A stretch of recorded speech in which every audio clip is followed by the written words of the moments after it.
할렐루야, 반갑습니다. 한 주간 동안 잘 지내셨습니까?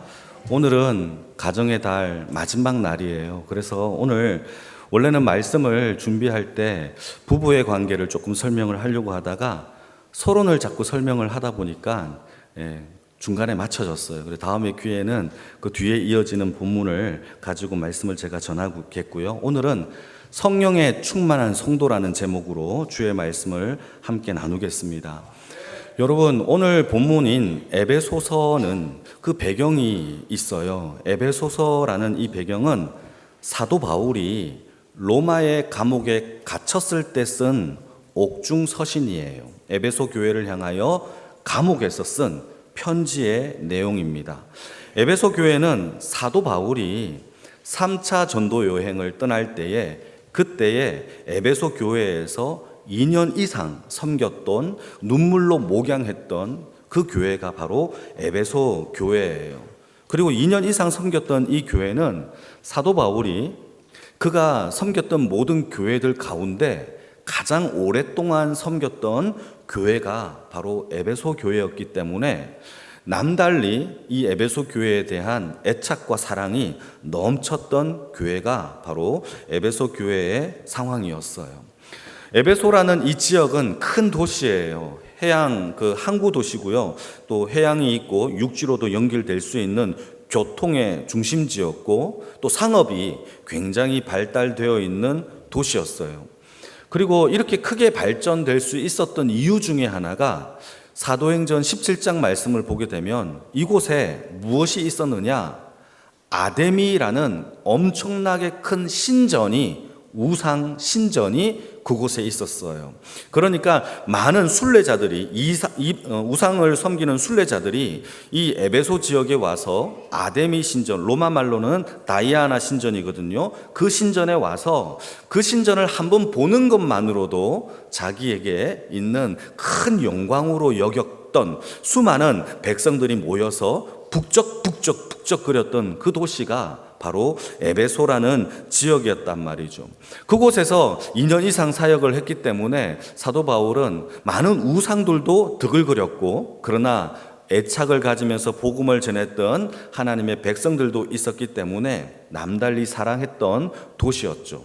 그런데 이 에베소서의 편지를 보게 되면 독특한 점이 하나 있는데, 왜 독특하느냐?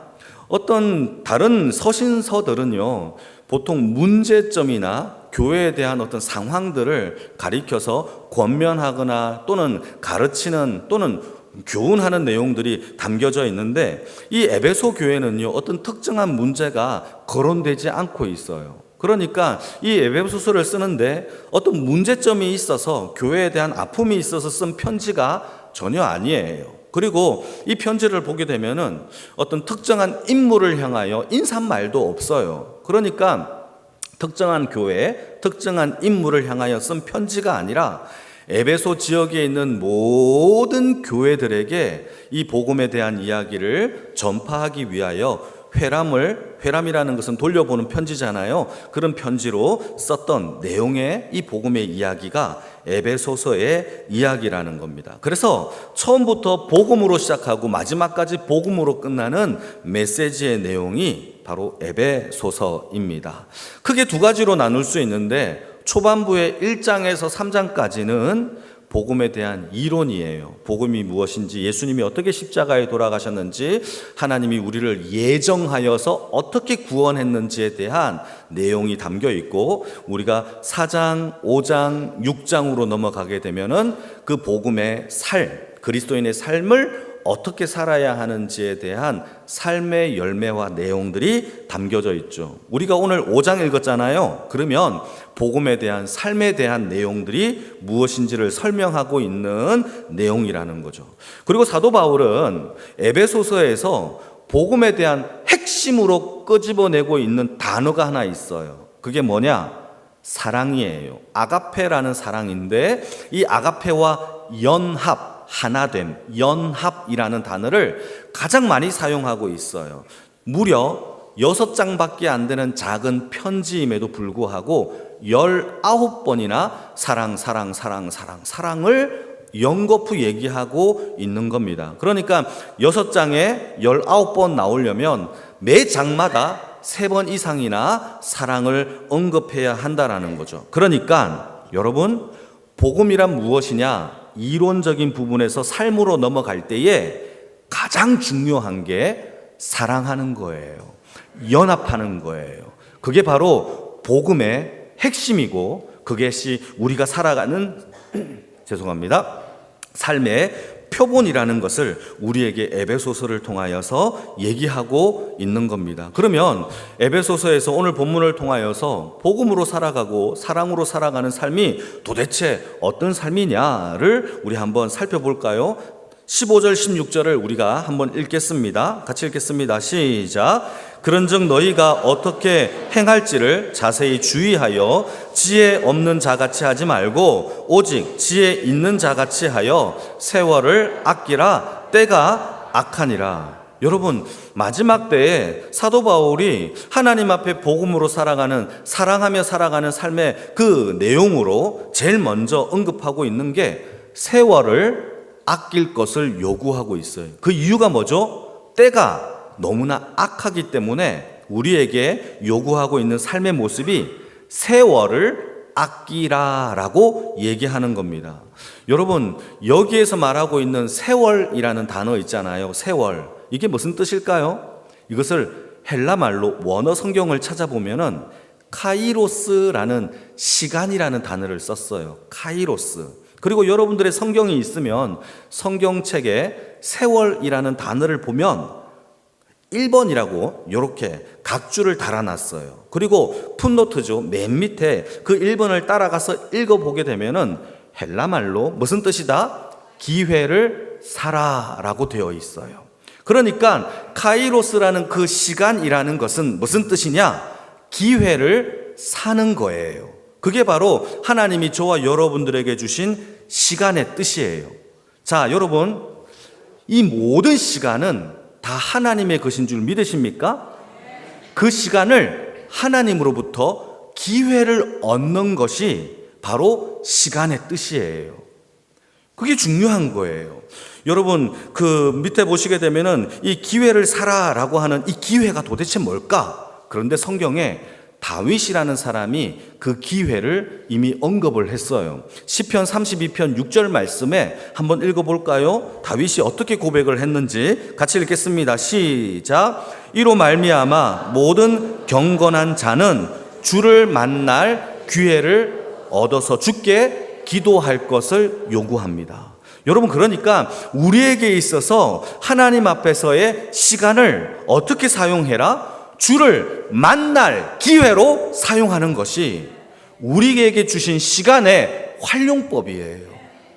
여러분, 하나님을 만날 기회로 우리의 시간을 사용해 내시는 지혜가 있는 자의 삶이 되어지기를 축복합니다. 그게 시간을 구하는 방법이에요.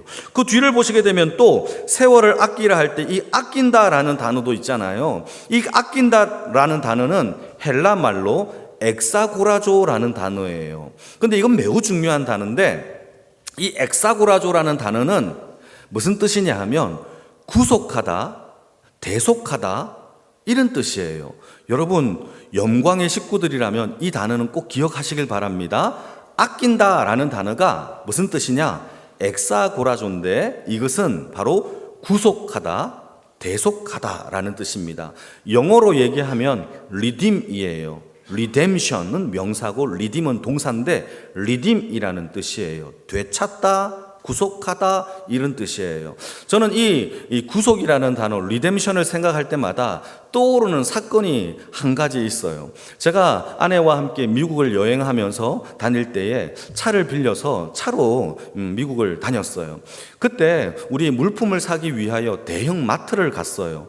대형 마트에 가면 미국 사람들이 얼마나 많습니까? 우리나라의 어떤 대형 마트도 크잖아요. 미국은 더 커요. 주차장도 엄청 커요. 그래서 제가 차를 이제 파킹하기 위해서 주차장을 찾았는데 실내에 있는 주차장은 문제가 되지 않아요. 그런데 실외에 있는 주차장은 조심해야 됩니다. 미국에서 파킹할 때에. 왜냐하면 이게 대형 마트의 주차장인 경우에는 다 무료입니다. 그런데 가끔 가다가 그 경계선이 모호해서 사유지에 파킹을 하는 경우가 발생한단 말이에요. 그러면 어떤 일이 벌어지느냐 하면 주인이 자기 공간에 자기 땅에 주차를 했으니까 바로 견인시켜버려요. 그리고 장을 보고 나왔는데 저도 그 경계선에서 제대로 프리 파킹랏에 제가 제대로 주차를 한 거예요. 그런데 제 뒤에 있는 사람들은 이 사유지에 주차를 해서 나중에 곤욕을 치른 것을 제가 봤단 말이에요. 그러니까 여러분, 이때 견인해 나가는 이 차에 딱지에 바닥에 뭐라고 붙여져 있느냐 하면 한 딱지가 있는데, 당신이 이 차를 찾기 위해서는 리뎀을 하기 위해서는 아래의 연락처로 연락해 주세요 라고 이렇게 딱지가 붙어져 있는 거예요. 그리고 그 차를 되찾기 위해서 전화를 해서 찾아오는데 많은 비용이 든다라는 게 문제라는 것이죠. 저는 이 차를 되찾는 이 과정이 구속의 사건과 굉장히 흡사해요. 자, 좀 들어볼게요. 여러분, 내 차예요. 내가 돈 주고 산 차를 내가 잘 몰라가지고 파킹랏을 불법 공간에다가 제가 주차를 한 거죠. 그래서 불법으로 견인되어져 갔어요. 그리고 그 차를 내가 되찾기 위하여 많은 시간과 내 돈을 투자하여서 원래 내 차를 내가 되찾은 거예요. 이게 바로 리딤, 구속하다라는 뜻입니다. 그러니까 이게 우리의 구원과 똑같이 구속하다라는 뜻의 똑같은 단어거든요. 이게 바로 하나님이 저와 여러분들을 창조하신 하나님의 생명인 줄 믿으시길 축복합니다. 우리는 다 하나님의 것이에요. 그런데 우리가 불법을 행함으로 말미암아 죄를 지어 죄 아래에 마귀에게 팔린 겁니다. 그 마귀에게 팔린 죄 아래 갇혀 있는 저와 여러분들을 하나님이 우리를 되찾기 위하여, 리뎀션 하기 위하여 그의 아들 예수를 십자가에 못 박혀서 모든 피를 쏟으시는 비용을 치루하셔서 우리를 되찾은 사건이 구속의 사건이에요. 자, 중요합니다. 그러니까 시간도 마찬가지라는 거예요. 여러분, 우리의 모든 시간은 다 하나님의 시간인 줄 믿으십니까? 그렇다면 이 시간을 내 걸로 사용하는 게 아니라 다시 악한 세상 속에서 하나님의 시간으로 되돌려 드리는 것이 구속하다의 뜻이에요. 우리는 이 악한 세상 속에서 내 뜻대로 내 마음대로 나의 쾌락을 즐기면서 산단 말이에요. 그러나 그 시간을 다시 하나님께로 돌려드리는 것이 세월을 아끼다의 뜻이란 말이죠. 제가 아까 찬양을 하면서 온 맘 다해라는 찬양을 보면서 제가 너무 감동을 받았어요. 이게 바로 구속이에요. 온 맘 다해, 나의 모든 삶을 다시 주께 돌려드리네 라고 부른단 말이에요. 이게 바로 구속인 거죠. 우리의 삶 하나님의 것인 줄 믿으십니까? 그런데 나만을 위하여 산단 말이에요. 내 돈 벌기 위해서, 내 인생 살기 위해서, 내 쾌락을 위해서, 그게 아니라는 거예요. 악한 세월 속에서 하나님 앞에 복음으로 살기 위한 첫 번째 과제가 뭐냐? 시간을 하나님께 되돌려 드리는 거예요. 어떻게? 그 어떻게의 방법이 마태복음 25장에 잘 나와 있어요. 마태복음 25장의 말씀을 보시게 되면 양과 염소의 비유가 나와요.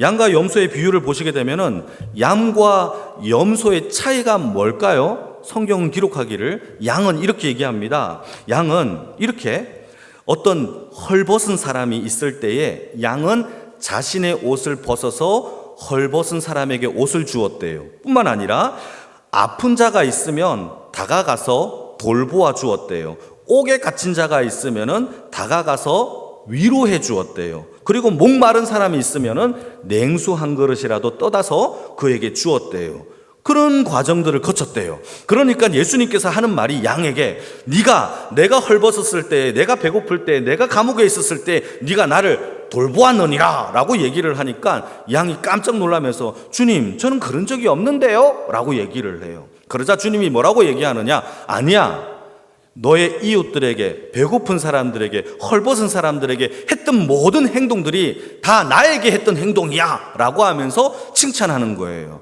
그 양은요, 자기의 모든 시간을 예수를 위하여, 예수를 사랑을 위하여 그렇게 헌신했다라는 것이, 그걸 누가 인정하느냐? 예수님이 인정해 주셨다라는 거예요.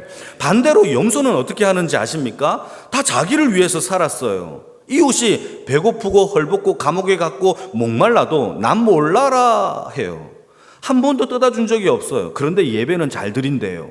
그러면서 예수님께서 말씀하시죠. 이 염소를 향하여 책망을 합니다. 뭐라고 책망하느냐? 너는 내가 배고플 때, 내가 감옥에 있을 때, 내가 헐벗을 때 나를 거들떠 보지도 않았구나 라고 책망을 해요. 그러자 염소가 뭐라고 하는지 아십니까? 주님, 제가 언제 그랬나이까? 라고 하면서 저는 주와 함께 먹고 주와 함께 마시고 주와 함께 선지자 노릇도 했습니다 라고 얘기를 해요. 그러자 예수님이 뭐라고 하죠? 나는 너를 도무지 알지 못하노라. 여러분, 우리의 시간을 하나님이 알도록 쓰셔야 돼요. 그게 돌려드린다라는 뜻이에요. 구속한다는 뜻이에요. 여러분, 우리의 열심이 우리를 구원하는 게 아니에요. 다시, 우리의 봉사와 헌신이 우리를 구원하는 게 아니에요. 우리의 헌신과 봉사를 우리를 구원하신 주님이 알아차려야 돼요. 주님이 알지 못하는 시간을 쓴다? 그거는 하나님은 나는 너를 도무지 알지 못하노라 라고 할 수밖에 없는 거예요. 여러분, 하나님의 것을 하나님께 되돌려 드려 하나님이 인정하는 시간으로 드리는 것이 세월을 아낀다라는 구속하는 삶의 모습이라는 사실을 믿으시기를 축복합니다. 여러분, 우리의 시간을 한번 돌아보세요. 마지막 때 세월이 참 악해요. 이 시간들 가운데, 24시간 시간들 가운데 도대체 하나님을 향하여 하나님께 되돌려 드려 하나님이 영광 받으시는 시간이 과연 얼마나 되는지, 하나님이 우리에게 주신 시간을 가지고 회개하여 하나님께 돌려드리는, 예배하여 하나님께 돌려드리는, 아멘 하면 좋습니다. 기도하여 하나님께 돌려드리는 찬양과 또 헌신과 봉사가 다 하나님의 영광에 맞춰지기를 축복합니다. 그래서 성경에도 얘기해요. 뭐라고 얘기하느냐? 먹든지 마시든지 모든 시간을 다 하나님의 영광을 위하여 사용할 것을 저와 여러분들에게 요구하고 있다라는 사실이에요. 그게 바로 첫 번째, 우리가 이 땅을 살아가는 데 있어서 세월을 아끼는 자, 하나님 앞에 바로 거룩하게 살아가는 삶의 모습이라는 거죠. 자, 두 번째는요. 그러면 어떻게 거룩한 삶을 살 수 있느냐? 그게 18절에 또 나와요. 같이 한번 읽어볼까요? 18절입니다. 시작. 오직 성령의 충만함을 받으라. 여러분, 여기에서 술 취하지 말라라고 하는 것은 우리의 쾌락의 대명사입니다. 꼭 술만 얘기하는 건 아니에요. 우리의 삶 가운데 모든 자기의 쾌락을 위한 모든 것들을 방탕하게 사용하지 말라라는 거예요. 어떻게 하라? 오직 성령의 충만함을 받기를 축복합니다. 여러분, 기도할 때마다, 예배 드릴 때마다 성령의 충만함을 항상 기도하시기를 바랍니다. 자, 그러면 성령의 충만함을 받는 방법을 그 뒤에 사도 바울이 세 가지를 향하여 설명하고 있어요. 그 세 가지가 뭐냐? 우리 19절 같이 한번 볼까요? 19절인데요. 같이 읽겠습니다. 시작. 시와 찬송과 신령한 노래들로 서로 화답하며 너의 마음으로 주께 노래하며 찬송하며. 찬송이라는 단어가 몇 번이나 나옵니까? 첫 번째, 하나님을 찬양하기를 축복합니다. 그런데 여기에서 중요한 단어가 하나 있어요. 서로 화답하라. 화답이라는 단어예요. 여러분, 헬라말로 이 화답이라는 단어를 찾아보면은 이렇게 되어 있어요. 서로 말하려고 하다. 서로 말하려고 하다. 이게 화답의 뜻이에요. 그러니까 여러분, 우리가 신나는 주제 아래에서 서로 말을 하려고 하다가 보면은 말이 서로 부딪힐 때가 있죠. 잠깐 내가 먼저 말할게. 내가 먼저 말할게. 이런 거잖아요. 그게 바로 화답의 뜻이에요. 그러니까 우리가 하나님을 찬양할 때 어떻게 찬양을 하는 것이 화답의 찬양이냐? 내가 먼저 찬양할게. 내가 더 높게 찬양할게. 내가 하나님을 더 영광스럽게 찬양할게. 이렇게 서로 찬양하는 것이 화답하라의 뜻이에요. 여러분, 성령에 충만한다? 그렇다면 내가 앞다투어 하나님을 찬양하기 위하여 목소리를 높이는 것이 바로 성령 충만의 역사라는 사실을 믿으시길 바랍니다. 우리 영광의 모든 식구들은 찬양에 화답의 역사가 일어나기를 축복합니다. 그게 바로 하나님께서 우리에게 성령을 부어주시는 방법이에요. 두 번째는요, 무엇이냐? 20절 말씀에 두 번째 이야기가 나오는데 같이 한번 읽어볼까요? 시작. 범사에 우리 주 예수 그리스도의 이름으로 항상 아버지 하나님께 감사하며. 여러분, 여기에서 나오는 하나님께 감사하는 방법이 두 번째 방법이에요. 그런데 20절에 수식어가 두 개가 나오는데 하나는 범사에라는 단어가 나오고 두 번째는 항상이라는 단어가 나와요. 이 두 단어가 다른 단어예요? 비슷한 단어예요? 비슷한 단어예요. 그러니까 하나님 앞에 어떻게 감사하라? 모든 일에 항상 감사하라. 이걸 명령하셨어요. 자, 질문입니다. 아멘 크게 나오신 할렐루야. 예, 우리 찬양대 여러분, 제가 질문 하나 던져볼게요. 그렇다면 하나님이 항상 모든 일에 어떤 것도 예외 없이 감사하라라고 명령을 했다면, 그렇다면 우리의 모든 삶에 감사하지 못할 일이 있다는 거예요? 없다는 거예요? 그거예요. 우리의 모든 삶 가운데 하나님이 약속 하나 해주셨어요. 너희들의 모든 삶에 항상 감사한다면 감사가 되게 할 것이다. 이게 감사의 뜻이에요. 우리가 하나님을 절대로 믿습니까? 그렇다면 우리의 삶에 절대로 감사가 있다라는 거예요. 그게 감사에 담겨진 믿음의 뜻이에요. 여러분, 감사의 삶이 두 번째, 성령에 충만한 삶인 줄 믿으시기를 축복합니다. 여러분, 캐나다의 여류 작가, 기독교 작가 중에서 앤 보스캠프라는 여성 작가가 있어요.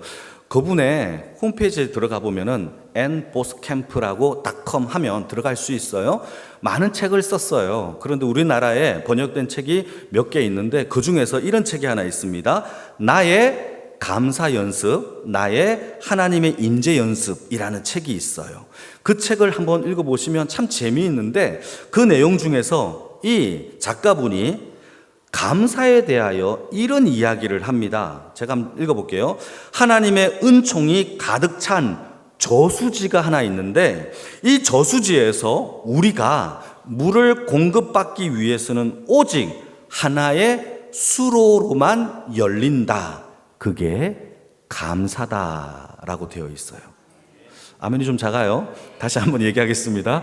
여러분, 하나님의 나라에 우리를 향하여 복 주시려고 하나님이 은총과 복이라는 엄청난 저수지를 하나님이 만들어 놓으셨대요. 그리고 뚜껑만 딱 열면은 이 복과 은총이 쫙 우리에게 흘러내립니다. 그런데 쫙 흘러내리게 하는 그 개폐할 수 있는 그 열쇠가 뭐냐?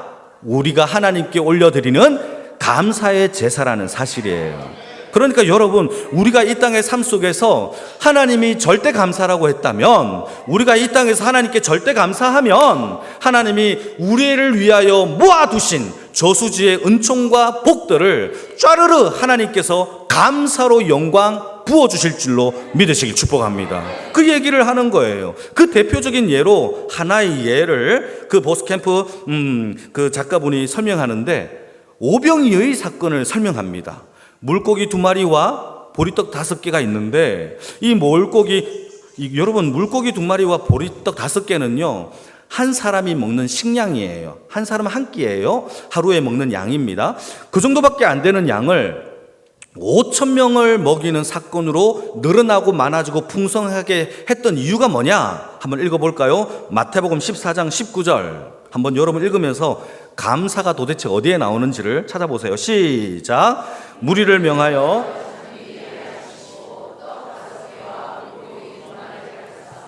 하늘을 우러러 축사하시고 떡을 떼어 제자들에게 주심에 제자들이 무리에게 주니 5,000명을 먹였대요. 자, 여기서 감사가 어디에 나와요? 잘 안 보이죠? 한자말로 되어 있어서 안 보이는데 저 축사라는 단어가 축복하고 감사하다 이런 뜻이에요. 그래서 쉬운 성경을 보시게 되면은 하늘을 우러러 감사기도 하시고 라고 되어 있어요. 여러분 혹시 영어 성경책을 가지고 계신 분들을 보시게 되면은 looking up to heaven 그리고 난 다음에 뭐라고 얘기하느냐, He gave thanks broken the loaves 라고 되어 있어요. loaves는 빵이라는 뜻이에요. 빵을, 그러니까 이런 거죠. He gave thanks, 감사하고 떡을 떼었대요. 그랬더니 한 끼밖에 안 되는 그 식사 양이 5,000명으로 늘어나는 하나님의 복의 수로가 열렸다라고 그분이 얘기하는 거예요. 여러분, 감사는요 하나님의 복을 받는 통로예요. 감사의 제사가 넘쳐지기를 축복합니다. 여러분, 그래서요, 구원도 감사하고 모든 절기도 감사하고 하나님께 영광 드리는 모든 예배도 감사하고 시편의 내용도 다 감사해요. 우리는 감사 없이 살 수 없는 존재입니다. 여러분, 감사로 하나님께 영광을 올려드리는 복받는 주의 인생이 되기를 축복합니다. 세 번째는 뭐냐? 21절에 나오는데 21절 성령 충만의 이야기가 21절의 내용입니다. 같이 읽겠습니다. 시작. 그리스도를 경외함으로 피차 복종하라. 세 번째는요, 갑자기 우리에게 피차 복종할 것을 이야기하고 있어요. 여러분, 성령 충만한 삶은 복종하는 삶이에요. 서로 복종하는 삶이에요. 아멘? 예. 첫 번째는 여러분, 우리가 방금 읽었잖아요. 찬양하는 삶. 두 번째는 감사하는 삶. 세 번째는요, 복종하는 삶이에요. 그러면서 이 복종, 피차 복종이 무엇인지를 우리에게 설명하기 위하여 사도 바울이 한 가지 예를 드는데 그 예가 남편과 아내의 관계에 대하여 설명을 하기 시작합니다. 한번 읽어볼까요? 22절과 23절입니다. 여러분들이 한번 읽어주세요.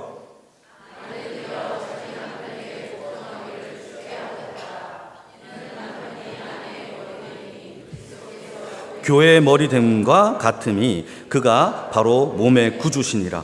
여러분, 여기에서 피차 복종할 것을 이야기하면서 뭐라고 얘기를 하느냐 하면, 아내들아 남편들에게 복종해라 라고 얘기를 해요. 그러면서 그 이유를 뭐라고 설명을 하느냐 하면, 남편이 머리가 된대요. 아내의 머리가 된대요. 여러분, 이게 무슨 뜻일까요? 머리가 된다라는 뜻이 무슨 뜻일까요? 머리가 된다라는 것은요, 몸을 지배하기 때문에 머리가 되는 거예요. 남편은 아내를 통제하고 지배한다라는 거예요. 자, 이게 무슨 뜻이냐 하면, 머리는 그 몸을 돌보고 지키고 먹인다라는 거예요. 그게 머리예요. 머리는요, 자기 몸을 해약하고 나쁘게 하는 것이 아니라 그 몸을 돌보기 때문에, 가정을 돌보기 때문에. 자, 중요합니다. 하나님이 최초로 주신 공동체, 인간 관계는 부부예요. 그리고 그게 가정입니다. 가정에서부터 제일 먼저 복종, 피차 복종이 일어나야만 모든 공동체에서의 피차 복종도 일어난다라는 거예요.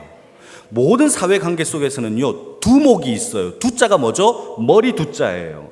복종의 관계가 일어나야 그 공동체와 사회가 건강하고 성장하고 돌봄과 지킴이, 역사가 일어난다라는 거죠. 자, 머리의 말을 복종하지 않는다면 저기에 곰이 와요. 곰이 막 오는데 머리가 몸에게 명령을 합니다. 몸아 뛰어! 라고 얘기를 했는데 평소에 몸이 머리를 마음에 들지 않았어요.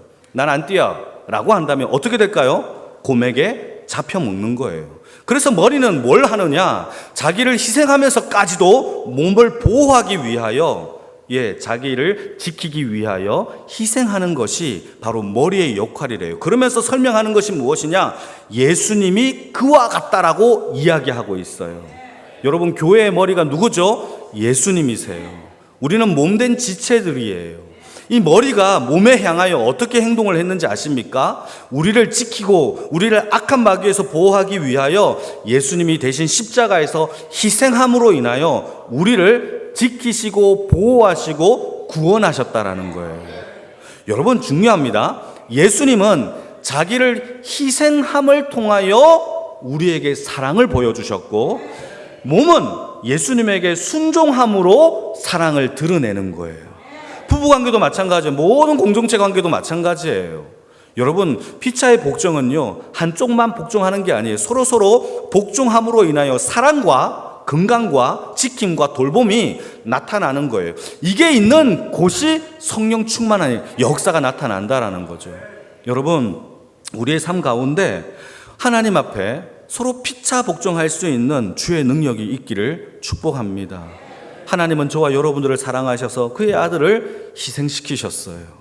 그리고 우리를 구원하셨죠. 그렇다면 저와 여러분들이 신랑 되신 이 신부의 모습으로 살아간다면 우리는 그 신랑에게 우리는 순종해야 되죠. 신랑은 부인을 위하여, 신부를 위하여 모든 것을 쏟으세요. 이게 바로 남편과 아내의 관계고, 그 관계가 건강하게 서야 여러분 모든 공동체의 능력들이 나타난다라는 사실입니다. 성령의 충만함은 다른 데 있지 않아요. 우리가 서로 피차 복종함으로 예수의 사랑을 희생과 복종의 관계로 우리가 성경 안에서 이 교회 안에서 잘 풀어낼 때에 성령의 충만함의 역사가 우리의 삶과 가정 속에 넘쳐날 줄로 믿으시기를 축복합니다. 방법만 다를 뿐이지 우리를 사랑하시는 그 사랑의 관계는 똑같습니다. 여러분, 우리에게 성령 충만함을 하나님은 우리에게 명령하셨어요. 그렇다면 우리가 날마다 성령의 충만함을 사모하기를 축복합니다.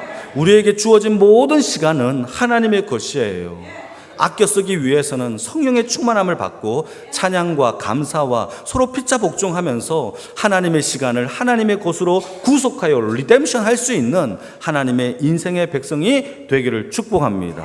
그래서 오늘도 하나님을 만날 기회로 삼아서 찬양하고 모든 일에 감사하고 예수께 복종함으로 인하여 여기에 담겨진 하나님의 복락이 저와 여러분들에게 흘러가기를 축복합니다. 찬양 속에 담겨진 복은 기쁨이에요. 찬양하면 기쁨이 넘칩니다. 두 번째, 감사에 담겨진 복은요, 하나님의 은총과 복락을 약속의 전 좌르르 쏟아지는 하나님의 복이 임해요. 세 번째, 하나님 앞에 축복이라는 복종이라는 것을 하나님 앞에 올려드리게 되면 하나님이 우리를 지키시고 돌보시고 인도하시고 푸른 초원으로 안내하시는 돌봄이 있다라는 사실입니다. 그래서 찬양의 기쁨과 감사의 축복과 복종의 하나님의 보호하심이 저와 여러분들의 모든 가정과 교회 위에 넘쳐나기를 주님의 이름으로 축복합니다. 우리 같이 한번 기도할까요?